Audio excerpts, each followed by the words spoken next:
आज बीजेपी विधायक दल की बैठक है। बैठक प्रदेश अध्यक्ष दीपक प्रकाश की अध्यक्षता में होगी। बैठक में पार्टी के सभी विधायक और सांसद मौजूद रहेंगे। बैठक में पूर्व मुख्यमंत्री बाबूलाल मरांडी, केंद्रीय मंत्री अर्जुन मुंडा समेत अन्य शामिल होंगे। विधायक दल की बैठक के बाद सभी सांसद और विधायक राजभवन जाएंगे। शाम में राज्यपाल से मिलेगा बीजेपी का प्रतिनिधिमंडल। कानून व्यवस्था को लेकर राज्यपाल से होगी हेमंत सरकार की शिकायत।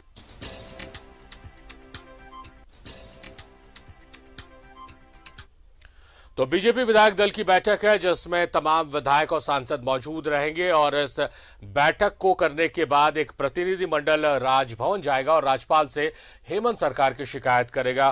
क्या कुछ मुद्दे रहेंगे इस बैठक को लेकर और कौन कौन लोग इस बैठक में शामिल हो रहे हैं, तमाम जानकारी के लिए हम सीधे रुख करेंगे बीजेपी कार्यालय, जहां राजेश हमारे सहयोगी हमारे साथ लाइव जुड़े हुए। राजेश, जिस तरह से विधानसभा का बजट सत्र है और उसको लेकर बैठकों का दौर लगातार जारी है, उसमें एक बैठक जो प्रमुख विपक्षी दल है बीजेपी, उसके विधायक दल की बैठक है। क्या कुछ एजेंडे हैं उस बैठक की, कौन कौन लोग शामिल होंगे और क्या कुछ होना है इस बैठक में? देखिए, एक परंपरा है विधायक दल की बैठक। जब भी कोई विधानसभा का सत्र होता है तो सारे दल जो हैं, जिनके एक से अधिक विधायक होते हैं, वो कम से कम एक बैठक करते हैं और ये तय करते हैं कि हम क्या करेंगे, सदन में उनकी भूमिका कैसी होगी। अगर पक्ष में है तो करते हैं। आपने देखा कि 24 तारीख को जेएमएम की बैठक हुई, उसी प्रकार से आज बीजेपी विधायक दल की बैठक इसी प्रदेश कार्यालय में हो रही है और अभी शुरू होने वाली है। कई विधायक पहुंच चुके हैं और खास बात यह है कि इसमें सांसदों को भी बुलाया गया है। सांसद जो भी हैं बीजेपी के, वो इसमें शामिल होंगे। मोटे तौर पे ये तय करना है कि जो बजट सत्र है लंबा सत्र होता है और काफ़ी प्रभावकारी सत्र होता है। इसमें बीजेपी विपक्ष के तौर पर कौन कौन से मुद्दे उठाएगी और सदन में वह किस प्रकार से व्यवहार करेगी, किन चीज़ों का विरोध करना है। क्योंकि एक बारगी आपने देखा होगा कि पिछले बार भी सदन में बजट सत्र हो रहा था तो आरंभ में तो बीजेपी ने काफ़ी हंगामा किया, काफ़ी शोर शराबा किया सदन के अंदर, सदन के बाहर। लेकिन जो सत्र का जो लास्ट कुछ डेज बचे थे, कुछ दिन बचे थे, उसमें बीजेपी ने ये तय किया कि वह नीतिगत मुद्दे पर वह सदन में रहेगी और वो जनता के मुद्दे के साथ खड़ी रहेगी और सदन का बहिष्कार ऐसे ही नहीं किया जाएगा कि हाँ हम विरोध के लिए विरोध कर रहे हैं। जहां पर सकारात्मक भूमिका होगी वह बीजेपी निभाएगी और यही कुछ इस बार भी रवैया बीजेपी का रहेगा। जो हमें जानकारी मिल रही है कि जो जनता से जुड़े महत्वपूर्ण मुद्दे होंगे उसको लेकर अगर सरकार कोई काम करती है, कोई घोषणा करती है, सदन में कोई बयान देती है तो उस वक्त सदस्य रहेंगे। लेकिन अगर अनदेखी होती है जनता के मुद्दों की जिसे विपक्ष उठाता है, वो अगर उसकी अनदेखी होती है तो फिर सदन में जो विपक्ष की भूमिका होती है वह बीजेपी निभाएगी। तो कमोबेश यही रणनीति पर चर्चा होनी है और अभी बैठक शुरू होगी। दीपक प्रकाश की अध्यक्षता में ये बैठक होगी। बाबूलाल मरांडी जो बीजेपी विधायक दल के नेता हैं वो है, कई लोग आएंगे। अभी अर्जुन मुंडा जी जो है केंद्रीय मंत्री, उनके भी आने का कार्यक्रम है। धीरे धीरे पहुंच रहे हैं सभी लोग और समय हो रहा है कि बैठक आरंभ होगी।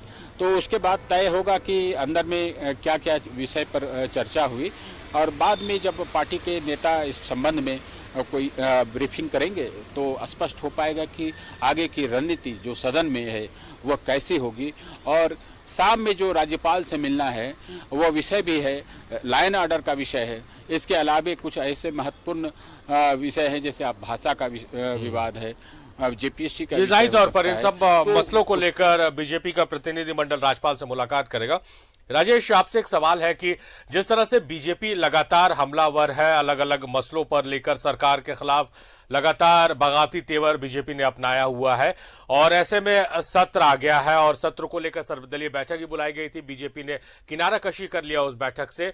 तो क्या माना जाए कि उन तमाम मसलों को लेकर हंगामा देखने को मिलेगा सदन में और इस हंगामा की वजह से जैसा होता आया परंपरा सी बन गई है कि कार्रवाई हंगामे की भेंट चढ़ती चली जाती है?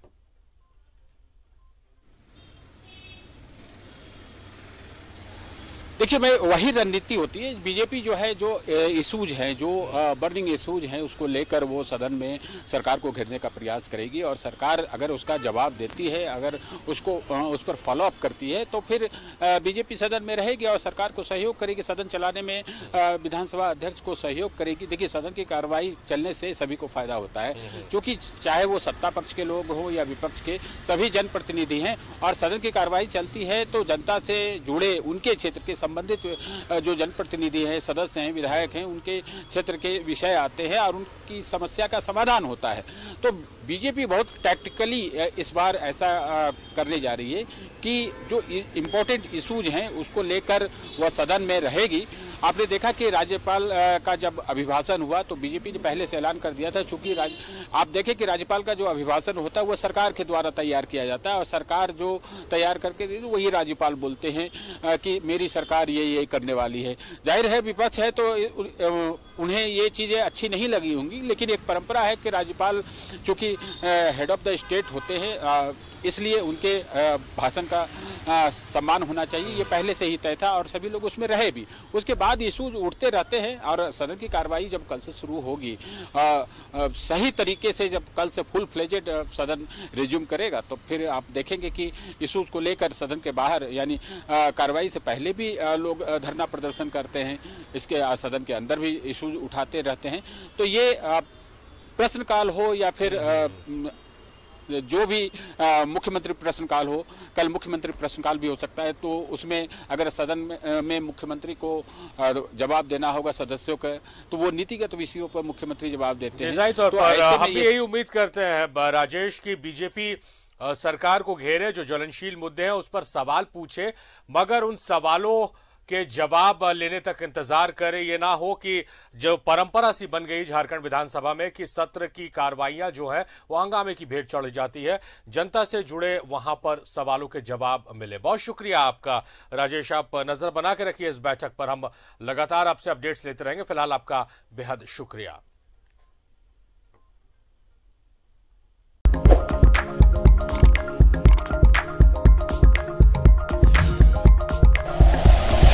Like and share videos, subscribe करें हमारा चैनल और प्रेस करें बेल आइकॉन। न्यूज़ 11 भारत, सच है तो दिखेगा।